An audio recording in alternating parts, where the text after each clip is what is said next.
like Santa Claus. Okay. Okay, let's just do this. Is it recording? Here? Okay. So it's Camera's rolling. Right. Okay, so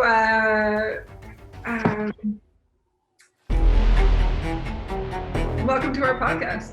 This is Everything is Content. I'm Gilly. That's. Am I pointing the right way? No. You gotta point this way. You're next to me? Yes. Oh, you're above me on mine. I'm right beside you. I'm never above you.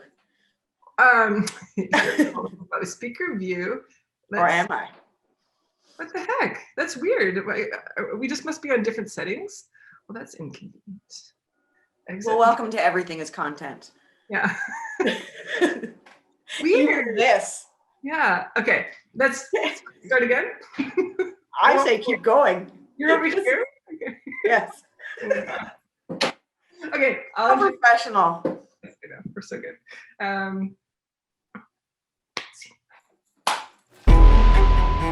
Hi, I'm Gilly. Welcome to the podcast, Everything is Content, with me and Erin. I'm just Erin. She's Gilly. Erin, just Erin. Yeah. So what's this podcast about, Erin? Just Erin. Just Erin. Well, Gilly. This podcast is for filmmakers, but not just every filmmaker, but every filmmaker.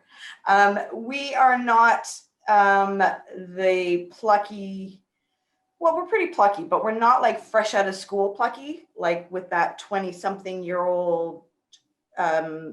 Let's just work 24 hours a day. We are. Would you call us mature? I'd call you mature. We're the old lazy filmmakers that live in your community, that want to make films but don't want to work too hard making a film, and we're really open to just like everything landing in our lap. We're open to, yes. We want to make films on our terms. Yes, that's right. And so we're going to share our experiences filmmaking and writing and creating, because we're storytellers. We're here to tell. Because we're storytellers.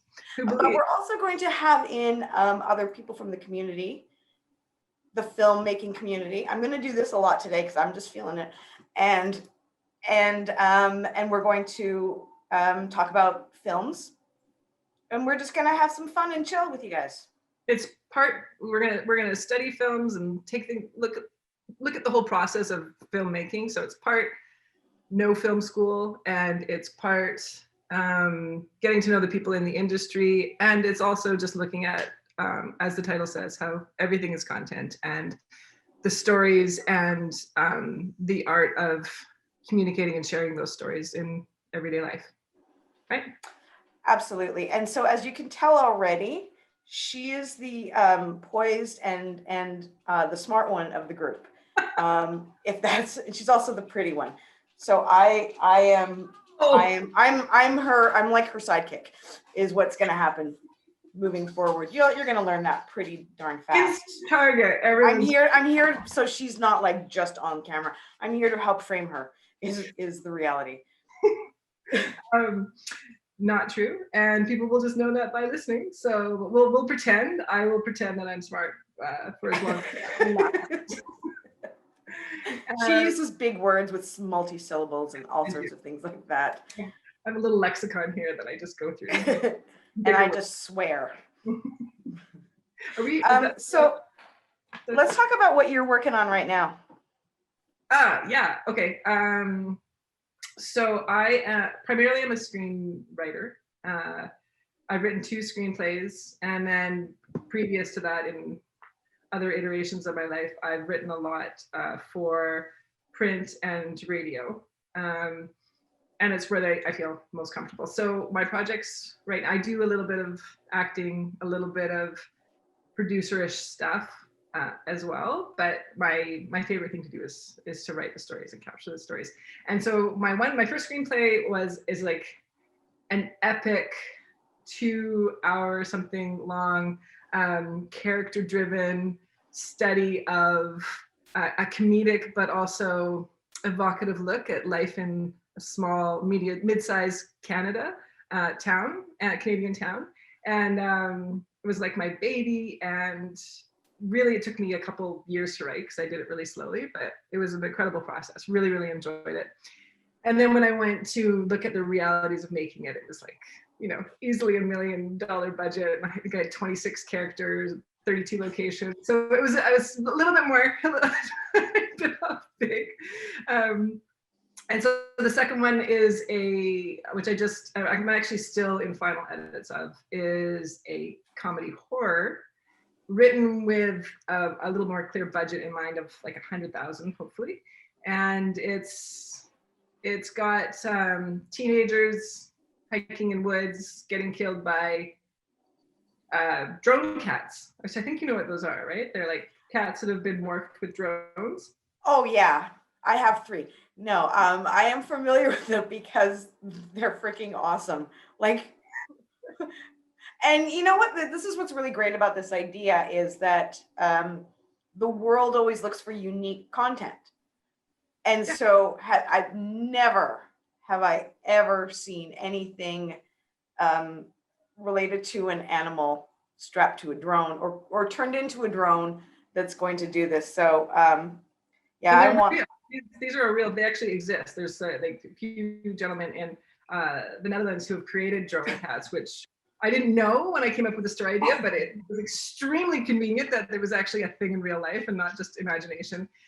So we were on the same page, and they're incredible and they're terrifying and they're perfect. So I've been in conversation with them about turning these beautiful things they've made, because they made them just for the sheer love of creating unusual things and didn't really have a platform necessarily to tell a story with them. So bringing those two worlds together.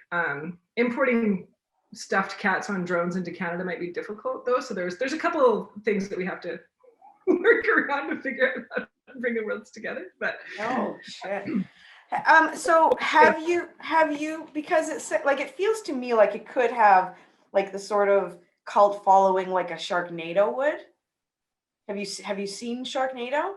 yes, and I'm sure at some point someone was like, sharks coming out of our tornado, that seems like a ridiculous idea. And that's what gives me confidence in this idea. Well, that's really good. And I am, and this is one of the beautiful things about storytelling is that everybody has a story. Even if they don't think they do, everybody has a story, and everybody can find their inspiration in everything, whether it's a drone or a cat or smushing the two together to a happy, beautiful killing machine. Well, and so let's bring this back to what you're working on right now, because it also ties into the movie choice that we're going to discuss for our movie review this week, Right. Which what's it called? Riding with Jesus? Oh yeah, well that's our actor. Oh, that's yeah. So he is. Oh, so yeah. So we told you, we promised you, we're bringing on some like community people. So Riding with Jesus is about to be filmed in the Okanagan, British Columbia, Canada, depending on where you're following us from. And so we have on our show today Matt Brown, who is not only the lead actor for this, but also the creator and the writer of this hilarious script. And what's the story? It's a short, right? It's a short, but I'm gonna let Matt tell it. But okay. But basically, it's going on a ride with Jesus, and he gets in an Uber. Like, I love that. And even just like, and here's how you know it's a good story is if you tell somebody like the gist of it, the log line, or like just it's drone cats and they attack people. If it makes people go, yeah, I'm in. I want to see them cats. I want to see Jesus go for a ride in an Uber. You know, you've got something gold and something special. Well, okay, so let's go back then to the projects you're working on as a writer. Or why don't you talk about yourself like I did? Well, talk about myself. Well, I dabble in writing.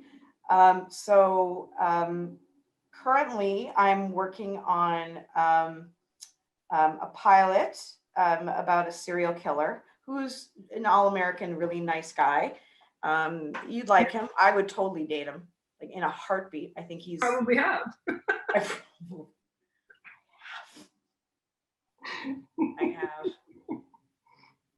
have. Yeah. Sorry, I went somewhere. Anyway, so there's that. I'm working on see, as opposed to you, I've You get paid for what you do.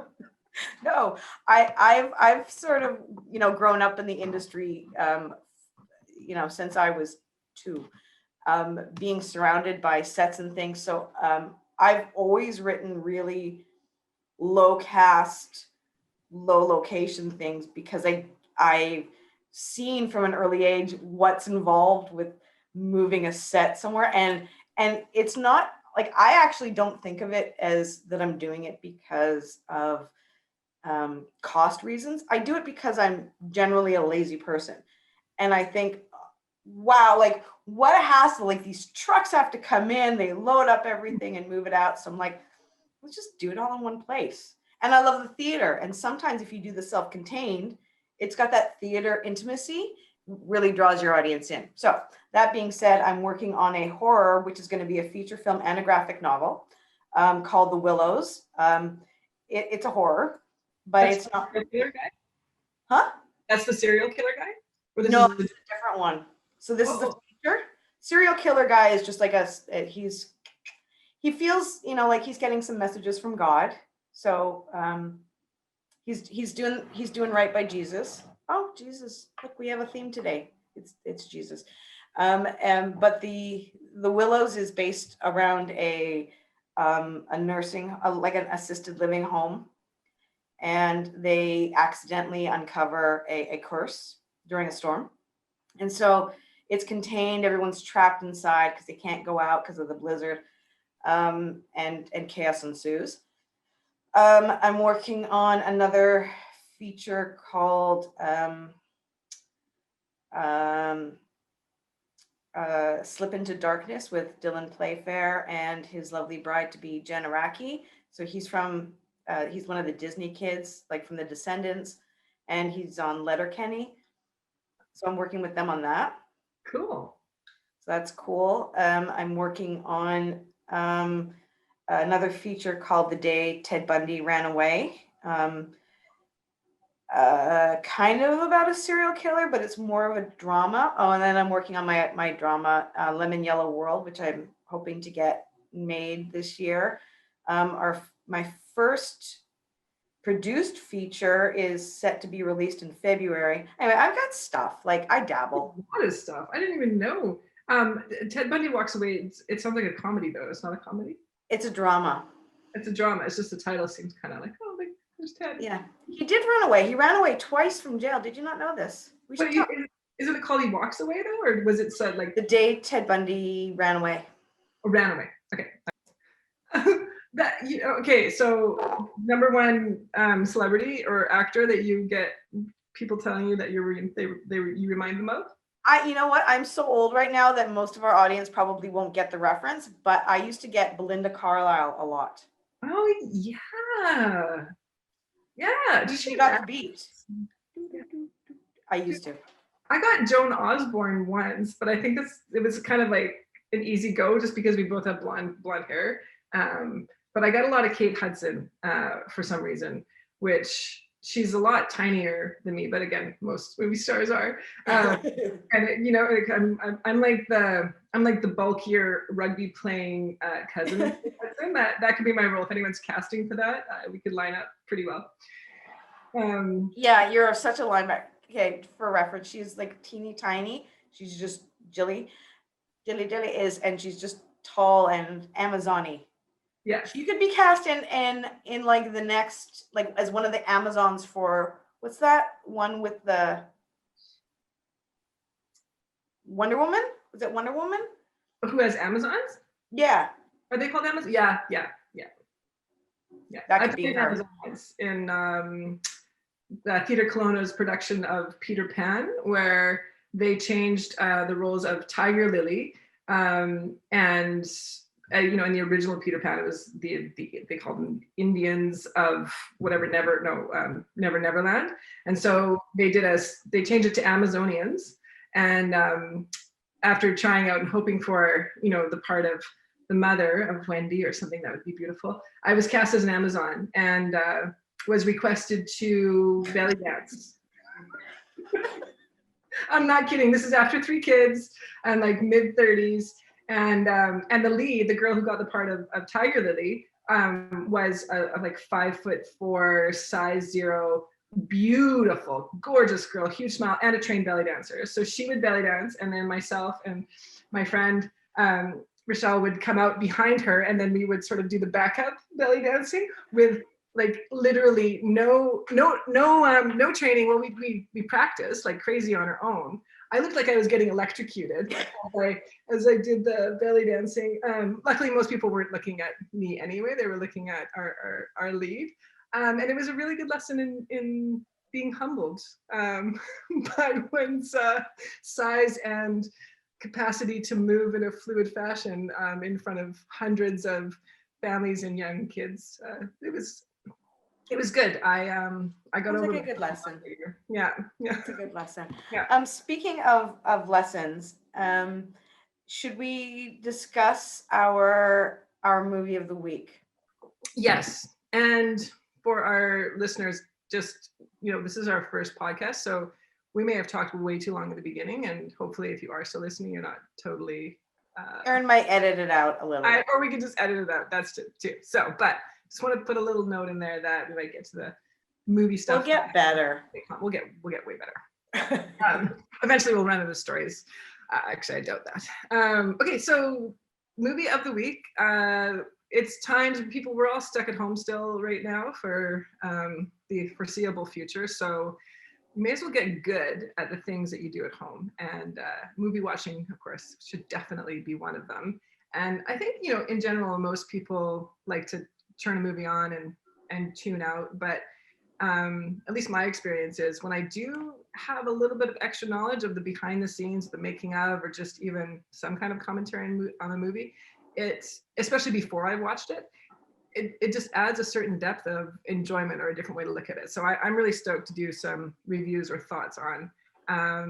And we're going to split this up. So you're going to we have different tastes, I think, a little bit. We do. And I think it's more that, you know, just different kind of go-to movies that we would turn to normally. I will say this, I would have never in a bajillion years sat down and watched Gilly's suggestion for this week. And there might be payback next week because why don't you tell them a little bit about the movie you chose this week, Gilly? Okay, so we used to have the most amazing video store in where we live in Kelowna called Leo's Videos that just had everything that was super obscure and hard to find. And they struggled for the last couple of years and had to close down. And during that phase, they sold off a bunch of their movies. And so my like movie education in a post-secondary format is minimal to almost zero. But I knew that there's lots of great movies out there, and just to actually have them hard copy seemed like an awesome idea. So I grabbed a whole bunch and brought them home, and then I've sort of committed to going through them. I had some advice from a friend of mine on which ones to get, but one of them was by a director, Andrei Tarkovsky, who is, and here's the movie that we picked for this week. And the movie is Andrei Rublev. I picked, sorry, yeah. And I watched one other movie by him in the past, and I really liked it. Now this is like black and white 1960s Russian foreign film, so there's a little bit of a commitment you need to get into it.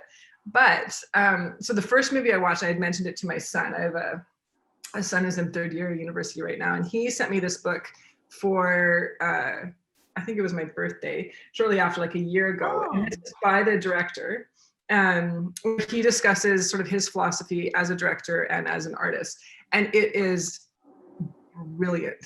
Sculpting in Time by Andrei Tarkovsky. Like and I have to actually read it slowly because it's so deep, and it's translated, and it's so incredibly I don't even know. There's something about those Russians, man. There's some serious brilliance in this, and it totally it actually has helped change my perception on how to watch movies that are not Hollywood style, that are not in a linear format. Here's the beats, here's the steps that you can expect. Or like, what if the main character, doesn't have an arc, or what if there is no main character, or what if whatever, and why he chooses those things.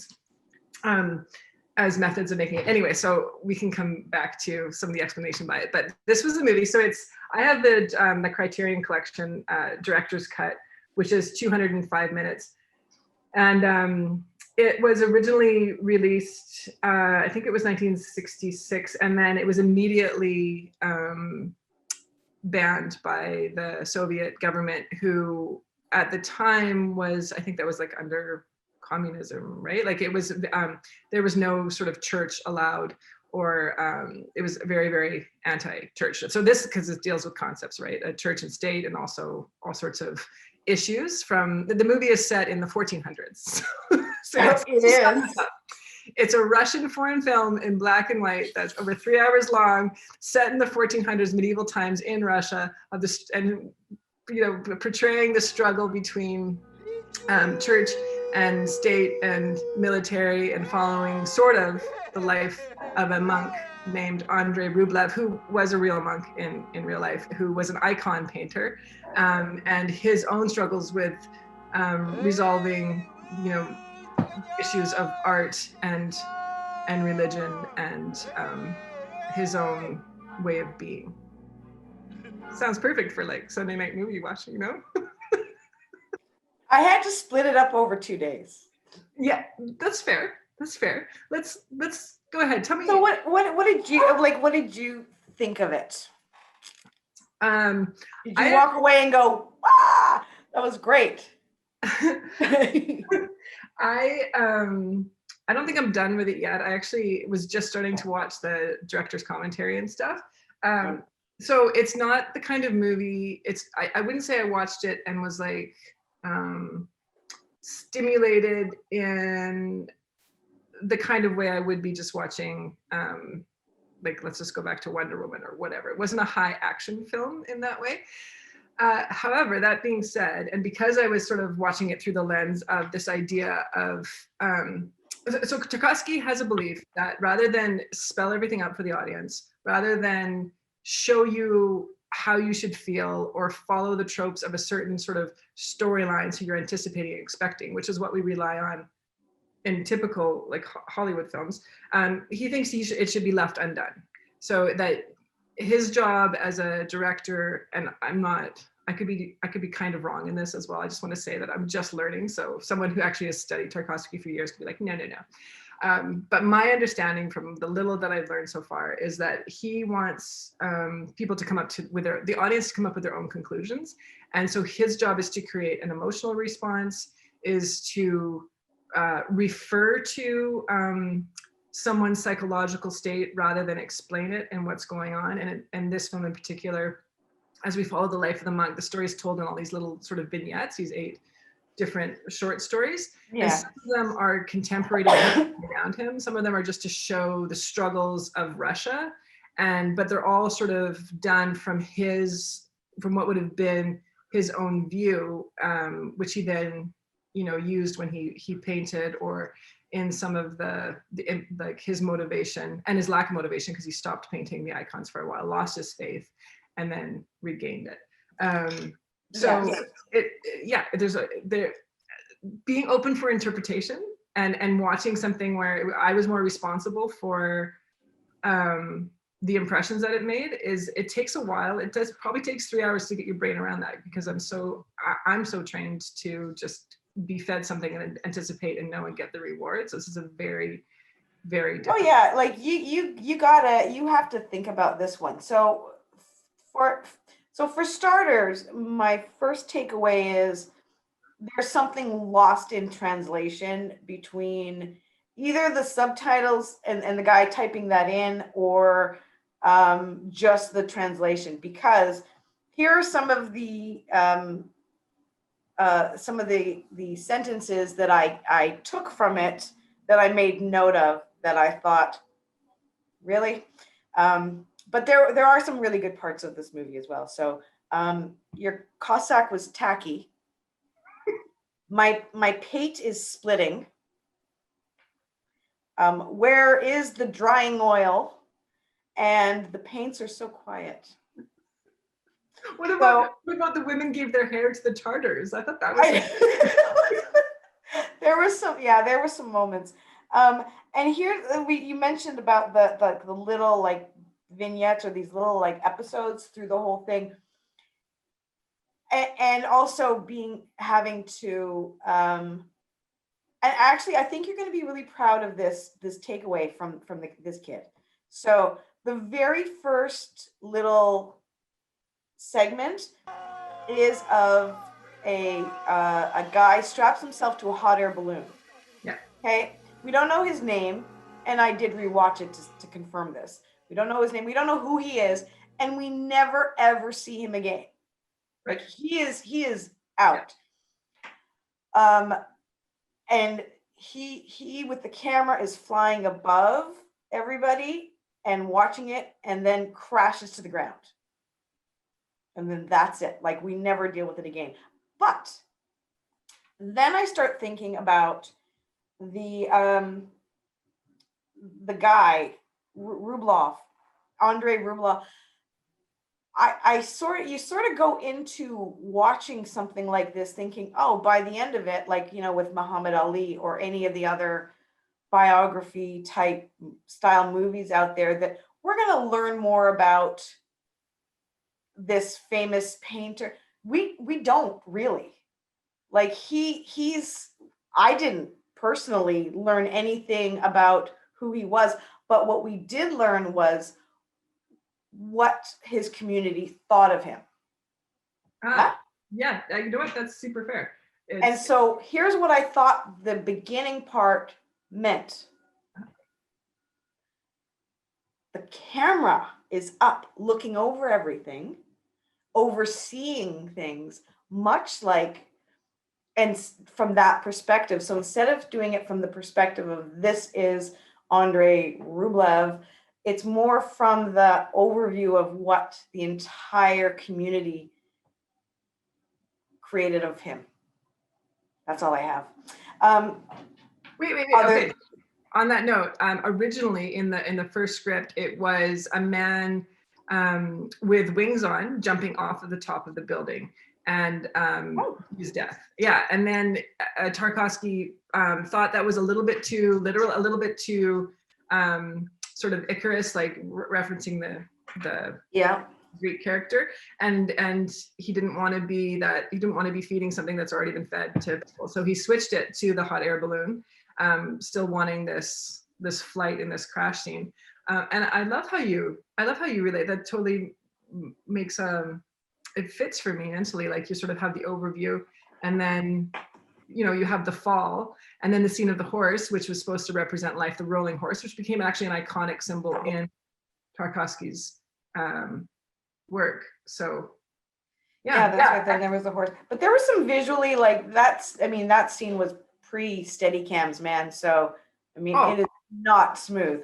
So let's just point on, but the film, it's the magnitude of this film for when they made it and what they had to work with is mind-blowing. Like it's amazing. Yeah. The size of the cast. And for anyone wondering, as far as like content, it does have everything. It does have naked people running around, there's eyes getting gouged out, there's some blood, there's a jester, there's comedy, there's remorse, there's a giant church bell, because when you have a movie with a giant church bell, there's just something special about it.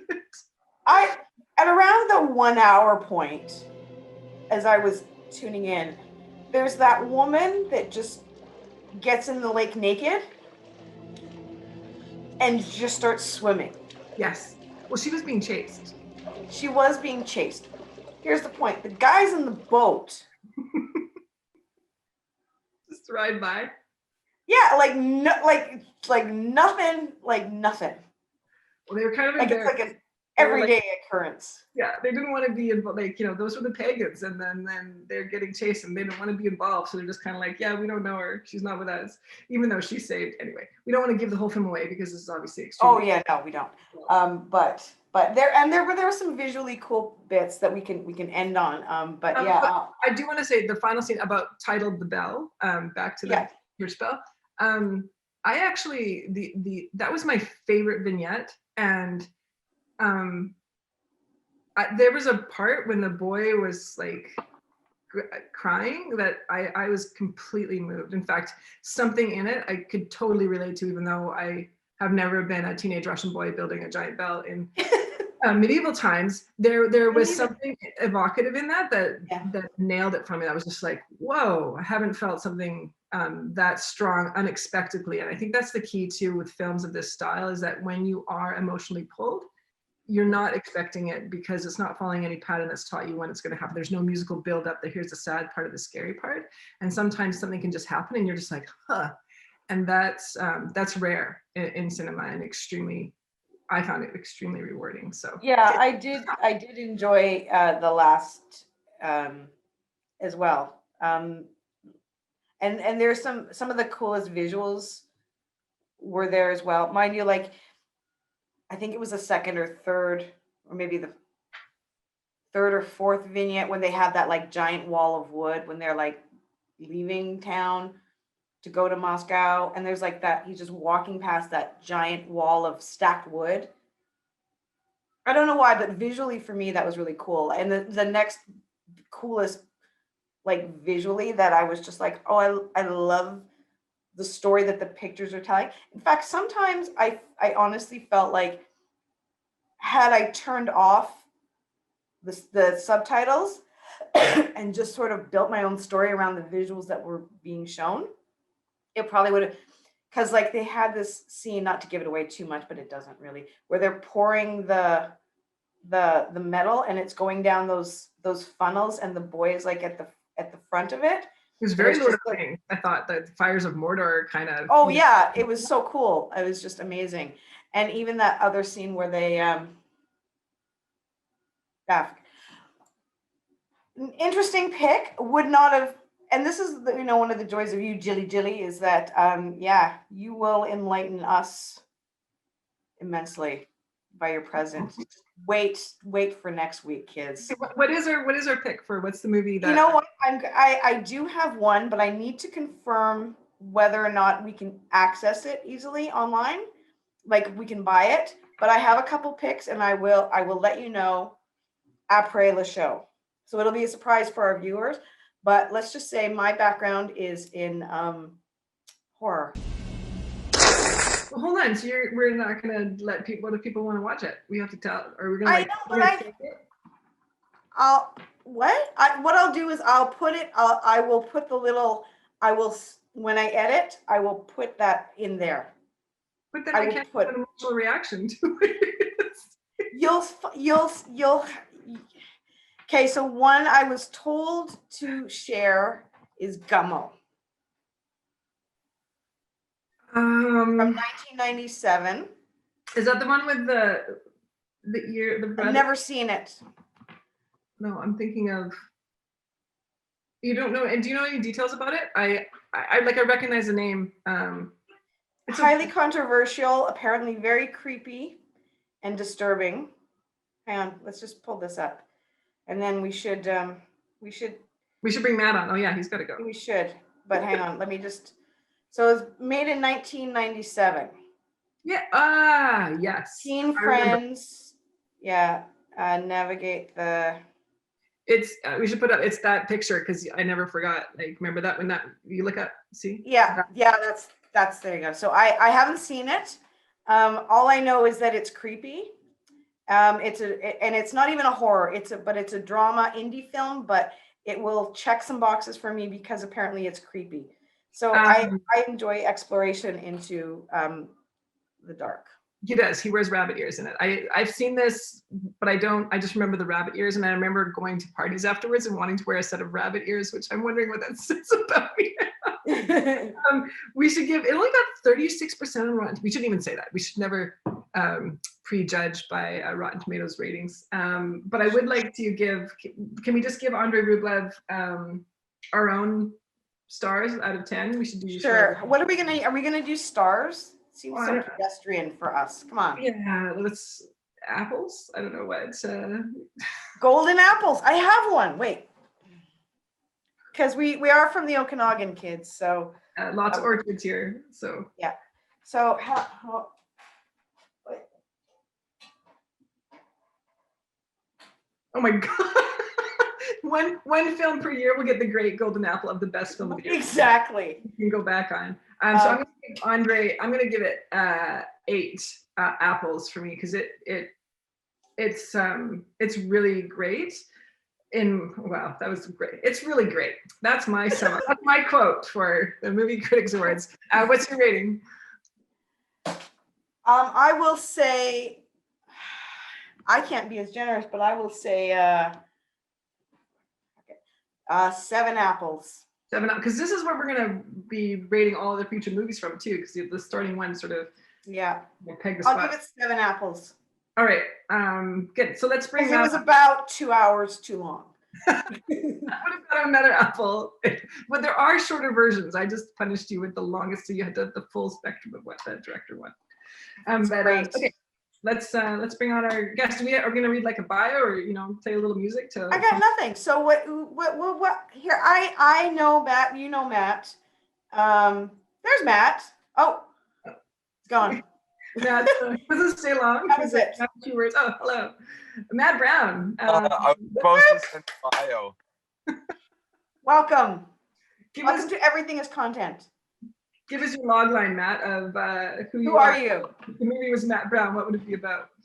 I'm a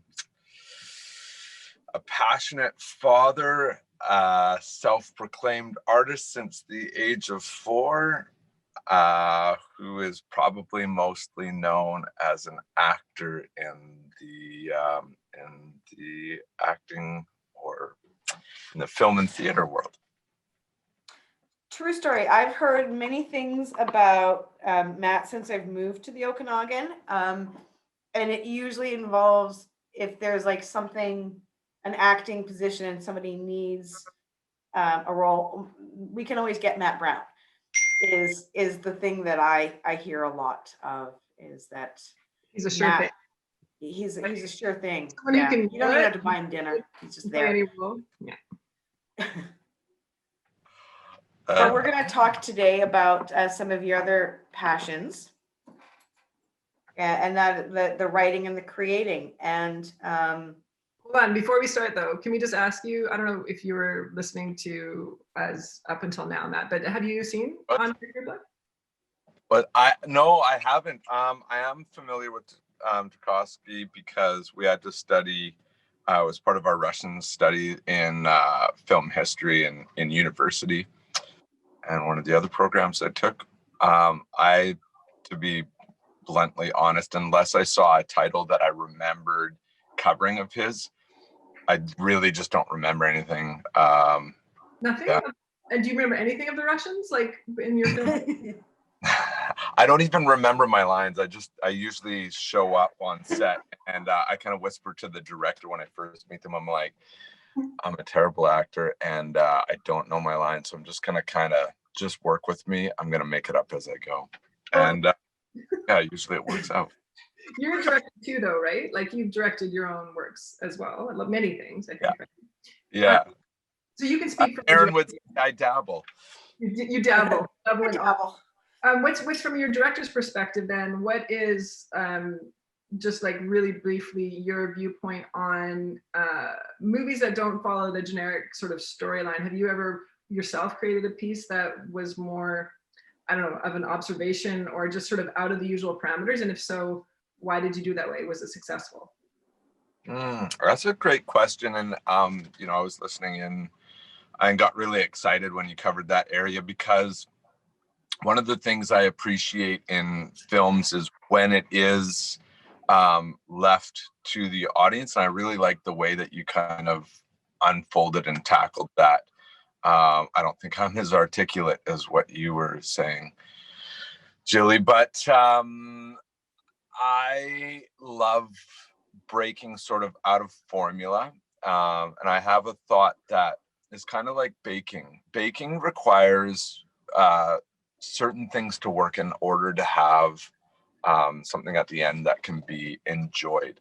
Once you sort of understand the staples to the medium, you can kind of explore outside of that. So I think it's, great practice to sort of play within what already works, and then finding a voice. However, breaking out of that right from the gate is also sides with let's break out of the norm. So I'm a huge fan. I have explored in that area before. One of my favorite pieces to have worked with that I felt, I didn't write it. It's a David Mamet piece called Oleana, and the end is left. It's Love purposely to let the audience kind of decide whose side they're on. It's a two-hander, both, and it's filmed as well, but it's more notable and known as a theatrical piece. Oh, Sorry, I interrupted you, but I love David Mamet. If you haven't taken his masterclass yet in screenwriting, brilliant. Yeah. Jilly's got this look on her face like, he does the one on screenwriting, and I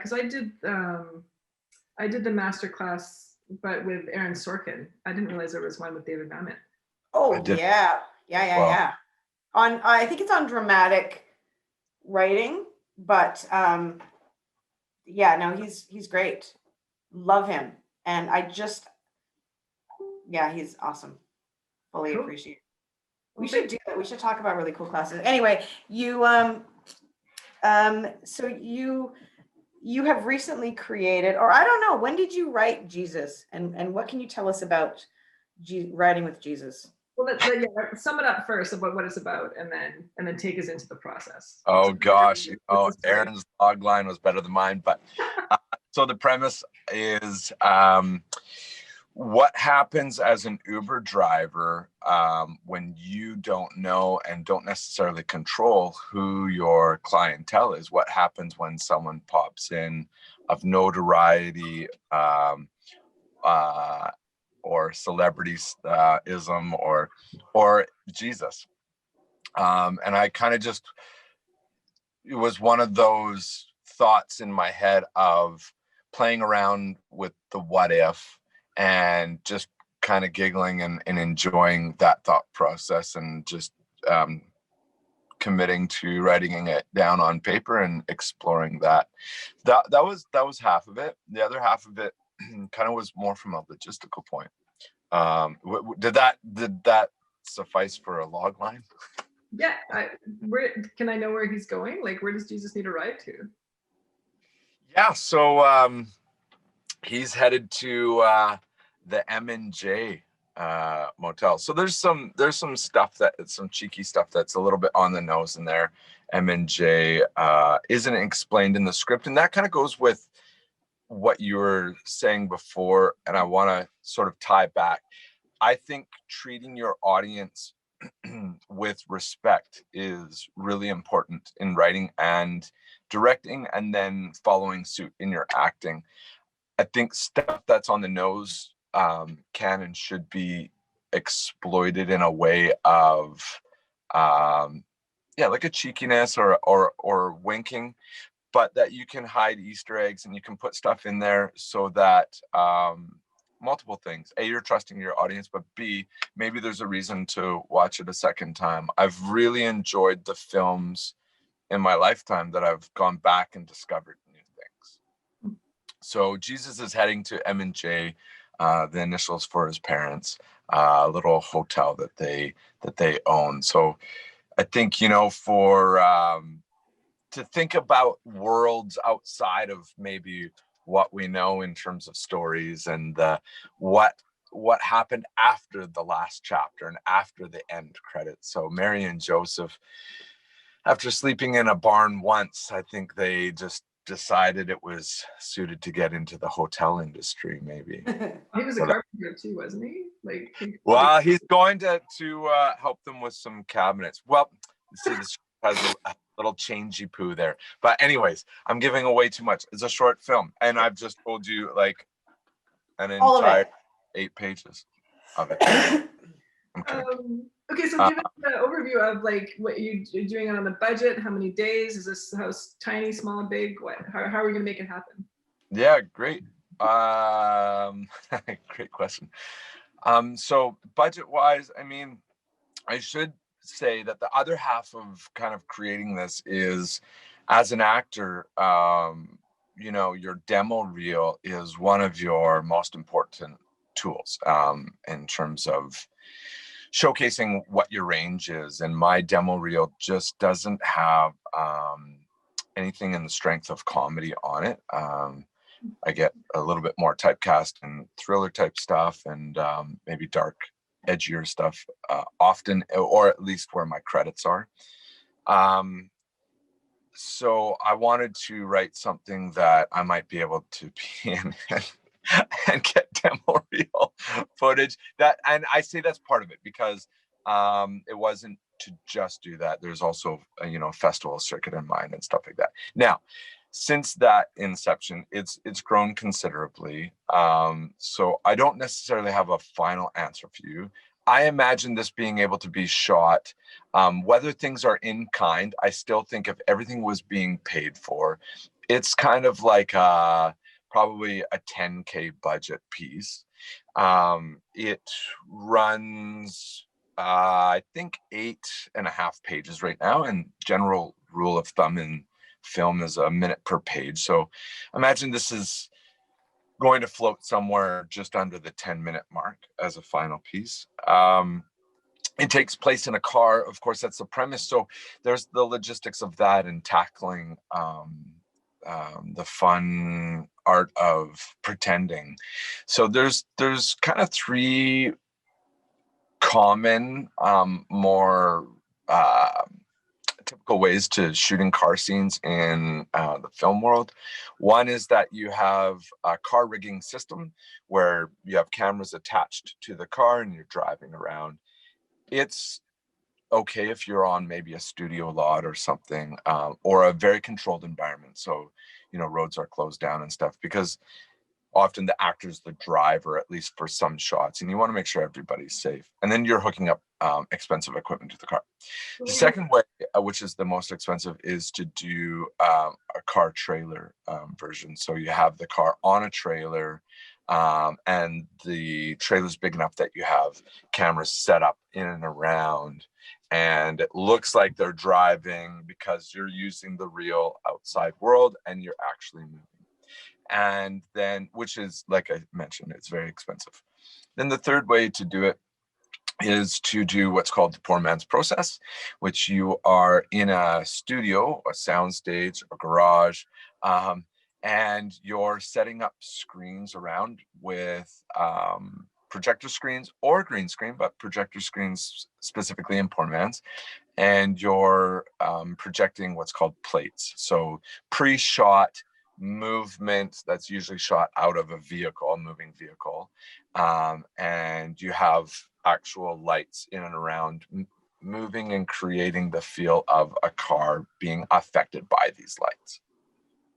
And that's wow. They all seem like a lot of work, though. You're gonna do the third one, the poor man's. What was it called? Yeah, we are. Originally, we were looking at rigging, and it just as I did more research, and by research I mean reading up on poor man's process and watching some great YouTube tutorials out there, it just made sense in terms of safety and budget. It's definitely quite a feat to tackle, but I'm fortunate to have some people on board with this project that are ambitious and willing to give it a go. But I mean, film is like that. The external rigging, isn't that called a Russian arm? That when you film from the outside of the car? I'm not too sure, I'm actually. trying to bring Russians back in. I think it is. Like I don't know, but that's cool if it is. That's cool. Yeah. Yeah, I and have a Russian on. Erin, I don't know, can you hear the door like jiggling in the background right now?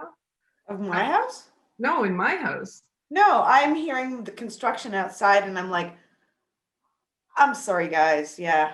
Oh no, I can't hear it. My cats are desperately trying to get into this room right now. I don't know what's going on. If they're The rest of your house is on fire. there's a Everyone's like, my cat right now. Anyway, okay, I'll leave it. Didn't know if it was distractive. Sorry to interrupt your story. Back to you. Back to you, Matt. Yes. Are you? This is you're not directing this one though, right? Oh, originally I was writing, directing, acting in it, and I think going back to the root of wanting to have some good footage that can showcase some range. I think getting somebody else's eyes, attention, skill on that side of the camera to allow me to really just kind of dive in is a wise choice. And that also stems from the project getting some momentum and some of the right people behind saying that they're willing to jump on board. So I'm very fortunate and blessed to have that. And Erin is being one of them. So I think when people of that caliber are willing to jump on board, then you sort of relinquish things so that there's a better product at the end of it. I'd love to direct and act in something. I think I'm just a little bit a little bit of ways in my journey of learning some more stuff before it would be pulled off with some just better all around product at the end. Well, it sounds amazing. Is this coming up like in the next, like right away? This is imminent? You're going to start? Yeah, well, so here's a little writing tip. If the way you can make things imminent, and maybe Erin will echo this, is write it specifically to a time that it needs to be shot. So yes. It's changed to Christmas time, and it originally wasn't written like that. So the plates at least have to be shot in December. I think the production end of it, the bulk of what's going to happen, and this is the director's wishes, is that we do it in January when things are a little bit more quiet, and we're able to shoot the exterior scenes as right back to back with the stuff we're doing in studio. The bulk of it will be in studio, but there's 5 scenes that need to be shot outside as establishers or other interactions that happen. So this will be, we'll bring you back and then you can talk about the experience of, this is the before and then after in reality, what it was like. And it's, yeah, I mean, it's only an 8 to 10 minute film. So it should be whatever you're going to go through. It's going to be an awesome learning experience. And it'll be neat to see how much changes once you're acting in it and you have someone else's eye on how it's going to be portrayed. I was going to ask you, Matt, what do you think is your biggest challenge right now with this production? I would say I'll have to just go with the first thing that pops into my mind. It's time. I'm somebody that when I have the energy to do something, I fear it getting stale and just becoming talk. And it's been my life lesson to sort of do my best to be someone that's of action and not just talk. I've spent a lot of time in my life talking. So I tend to keep things pretty close to my heart now and not talk about things until they've happened. And so I think, December's here. And it's just the timing of getting things happening. That's the challenge right now. Budget is something that I think comes up on all projects, and it's just not swirling in my gut right now. So I would say that because of, again, the folks that have said, hey, let's do this, I don't have a fear of it not happening. Although we're just in a crazy climate right now. Anybody that's anywhere right now with 2020 knows that everything is it's just at least a little bit different. So yeah, does that sort of make sense? Yeah, for sure. It does. I think momentum's a big thing with everything, whether it's, writing. Sometimes, if you put something down for too long, right, Gilly? Don't you think? Well, no, that wasn't a dig. It kind of sounded like one, but for me personally, I will put something down. If I don't keep up writing every single day, I will lose the momentum, like you were talking about, Matt. And there's something to be said for inertia. Yeah. Absolutely. Cool. Okay, well, this has been really awesome, and I am, like Gilly was saying earlier, that we are going to bring you back, maybe even during the process, and we'll talk about it, because maybe if you want to, you can join in on one of our future movie reviews. Oh my goodness, like Erin, it's been all day. I was just waiting to be able to say I love movie critiquing, and when all of my friends were obsessed with watching Transformers and Smurfs and stuff, Siskel and Ebert was one of my favorite shows right from like 4 or 5 years old growing up. I love movie review. I love deconstruction and just all around it. I've always wanted to be a movie critic, and not as a full-time job. Acting and directing are at the top of that. But anyways, so that's my long-winded way of saying you would be fulfilling another dream of mine. One was to be on a podcast. This is my first podcast ever. Congratulations. Okay, cool. Can I put a plug out? Yeah, put a plug out. That's right. This we want to keep with all the podcasts is to plug things at the end, let people know what's going on and what they should know about. So Matt, you take the floor. What should listeners know about this week? Yeah, other than the 2 co-hosts that you're watching, 2 amazing females, I had the pleasure of working with a director who I think he was so amazing that I'm going to go seek more of his work. And I recommend other people, Ken Friss, and he will have a project coming out in the near future. And he's just one of those humans that you meet, and there's nobody like him, and you want more time with him. And so I thought it was just on my heart this morning to mention his name. Can you spell his last name? Friss, Friss. Kind of like a fresh kiss. Like a I'm never gonna forget that now. I'll never forget it. And do you have a particular one of his things that he's directed that you want to plug specifically, or should we just look him up? And I'm not familiar with his work, which might sound a little bit backwards, but I think supporting really, really good people is great. And he's somebody that came up through the ranks in the film world. Like, he was a scripty and lots of different things to get to where he's at, to be able to be directing. He just was shooting a movie local to the Okanagan called The Sweet Life. That's at least the working title.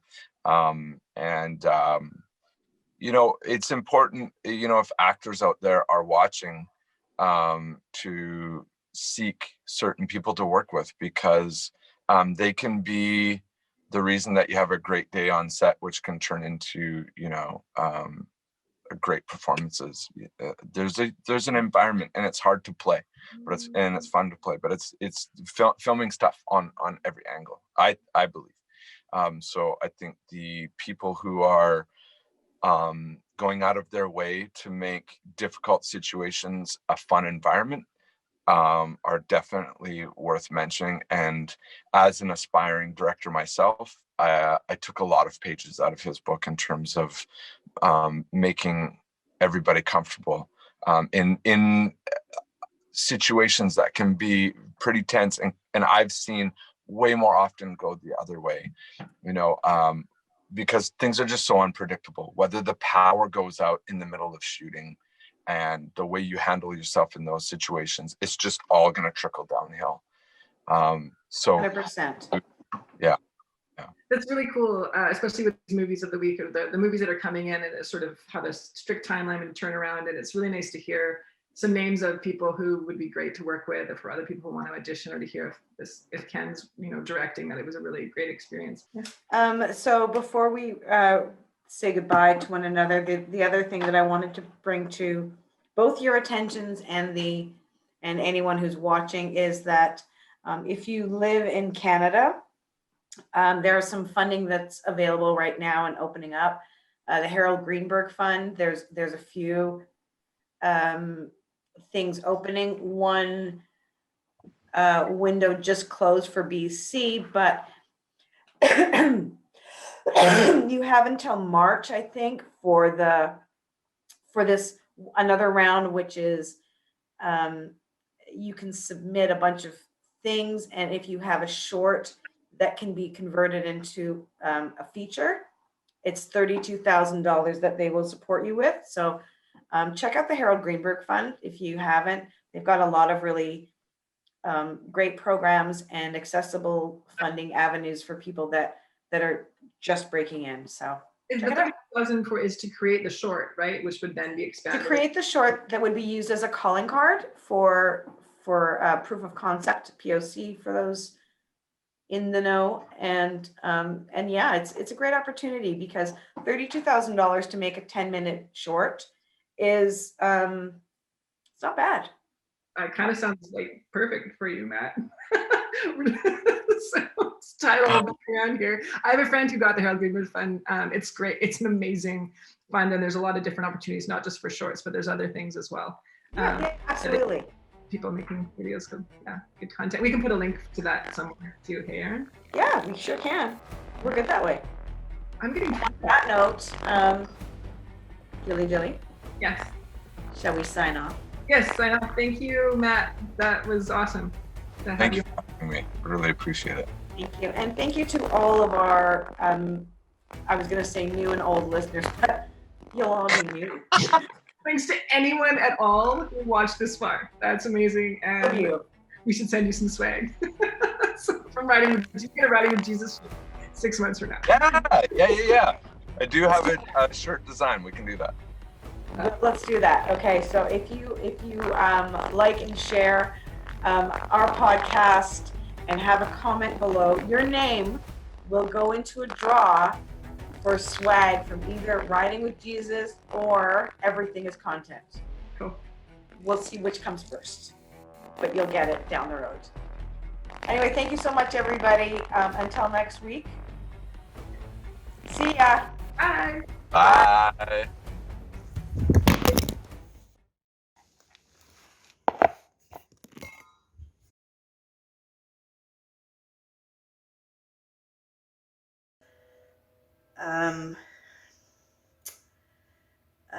And I'm just seeing now that it's over 3 hours.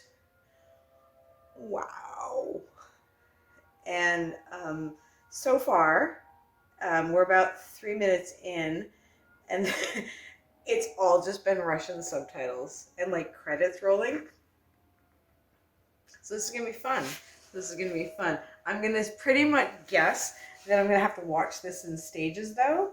But I have my popcorn. I have my beverage that looks like water, and we're gonna watch us some Russian.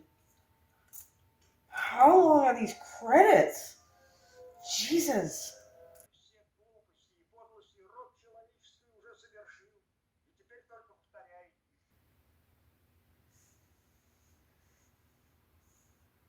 Hey. Yeah, do you know what scomorocoques are? Scomorocs. SKOMOROKHH.